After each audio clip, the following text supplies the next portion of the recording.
I'm Timea Presley. Thank you for joining me today. I recently received a very interesting question from somebody who is in the Pilates teacher training with me right now.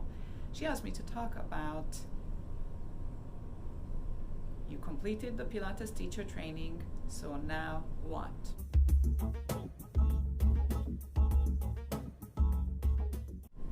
There are so many questions, topics that arise around this experience. How do you get your first class? How do you get your first client?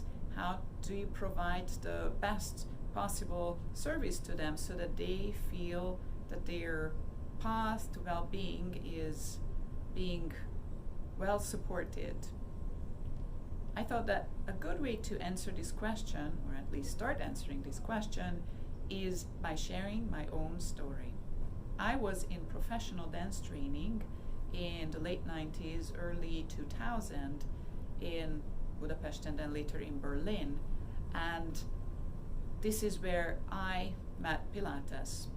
But I actually started teaching before I started teaching Pilates, and this is how it happened, sort of by chance. One of my friends, who was also in dance training, was teaching dance-based movement classes, and she needed a sub. She asked me to come and observe her class so that I can see the structure that she uses and then substitute her class. I very much enjoyed the process. I very much enjoyed working with people and sharing the fun of moving and the joy of the feeling that you have after a good movement session, that relief from stress and discomfort, and also that balanced sensation in your body. So I really got excited about teaching more. The studio appreciated my work, and I appreciated working with the clients. It looked like there was a good connection, and I stayed involved with the studio. Shortly after this, my friend had to leave town and change dance schools as well, and she gave me all of her classes.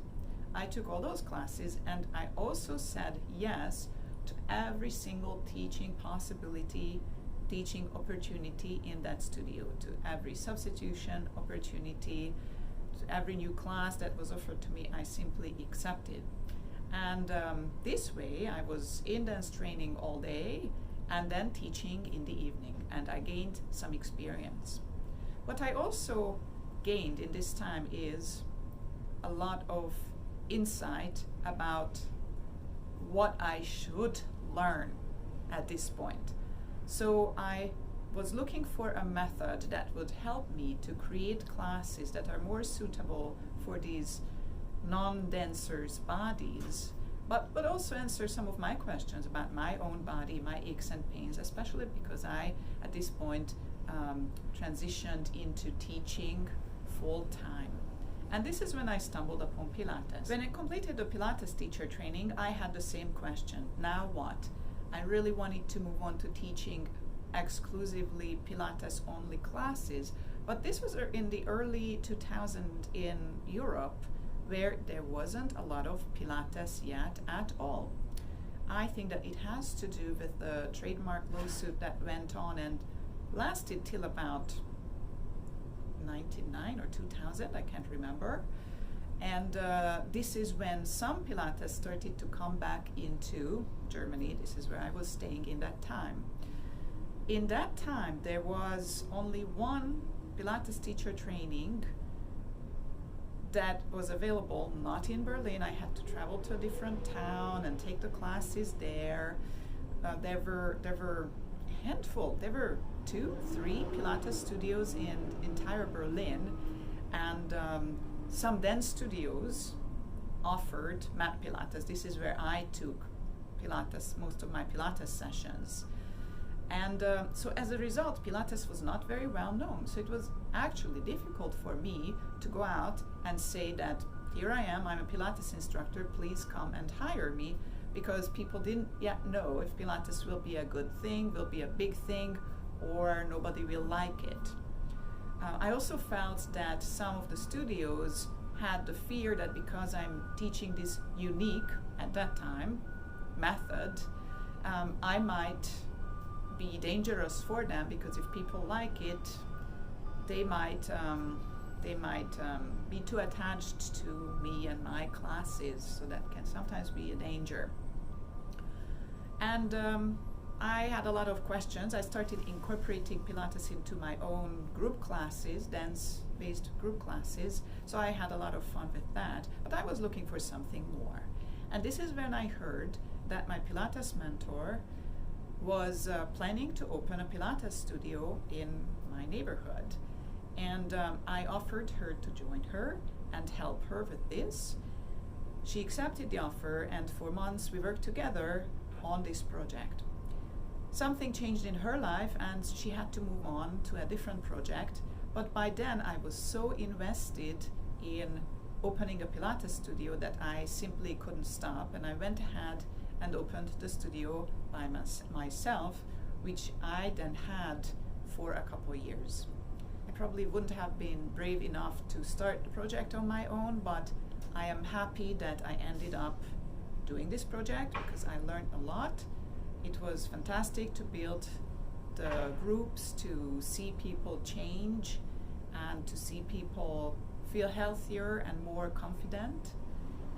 And it was also a fun environment to work in my own studio.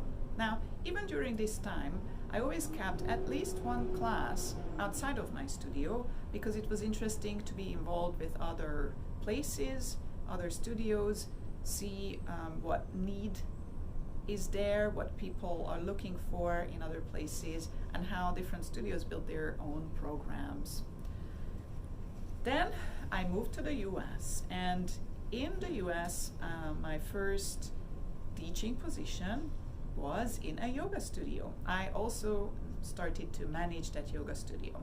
And since I was involved with the world of yoga suddenly, and I was interested in learning a new movement method, I became certified as a yoga instructor.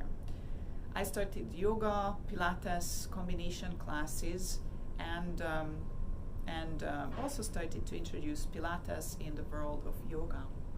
Since the question that I'm answering was, now what? Now that somebody completed the teacher training, what to do, how to gain momentum, I want to share with you how I found the yoga studio management and teaching position. It was through a conversation with actually a stranger who mentioned to me that she heard about a yoga studio, was looking for a manager, and I went ahead, applied, did the interview, and then received the position. So really, sharing your intentions with others can be helpful. Now, it was fun to be in the world of yoga, but I realized that really I am a Pilates person. So I had another interesting incident where the stars, let's say, aligned, and I got lucky and had a conversation with someone which led to the next step. I toured a beautiful health club, and I thought that this is really an environment that I would like to be in and work in. So I asked for the hiring manager's contact information. They actually didn't have a management position, but I said that I would be very interested in managing, and they created a position that allowed me to be the mind-body program director and also teach Pilates. I would like to share with you a story about somebody who I've observed built her Pilates career. One day I was teaching a group class, and lady, a participant, had wonderful form, and I could tell that she has experience with Pilates or with dance. After the session, I spoke with her, and it turned out that she was a certified Pilates instructor, and exactly in that time I really needed a substitute. So I asked her to please substitute my classes for a couple of weeks, which then led to her teaching at the studio where I was working, which then led to her being more interested in building her Pilates career, even though she had a very serious other type of career that she's been involved with for many years. In that time, I would have never thought that she will teach more than a few classes in a week. But what happened was her life changed. She wanted to leave her career and moved into full-time teaching, which then later manifested in her having her own studio and running her own Pilates business. So that was a beautiful story that I'm still observing, and I see her success on social media. One instructor that came out of my Pilates teacher training had a particular career that she was planning to leave. So she strategically completed the 500-hour comprehensive teacher training, which I think is an important factor. It's important to be fully invested and fully committed, don't you think? Because this shows the outside world that you really are interested in moving into this new stage, into this new phase of your life, changing your career. And she then moved to LA, and as far as I know, she was teaching full-time some celebrities. I think she was teaching some celebrities, but that was really fun to watch. The most important thing is that even if you're unable to immediately be involved with teaching many hours in a week or teaching full-time, maybe you don't even want to, try to always keep at least one class on the calendar, even one session on the calendar per week, so that you remain engaged with the material.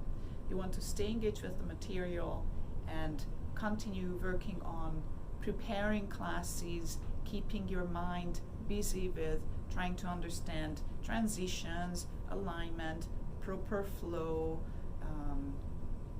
progressions and regressions, so that when you and if you decide to be involved with teaching more, there is that preparedness and you can go ahead and jump into it. I hope that this information was helpful.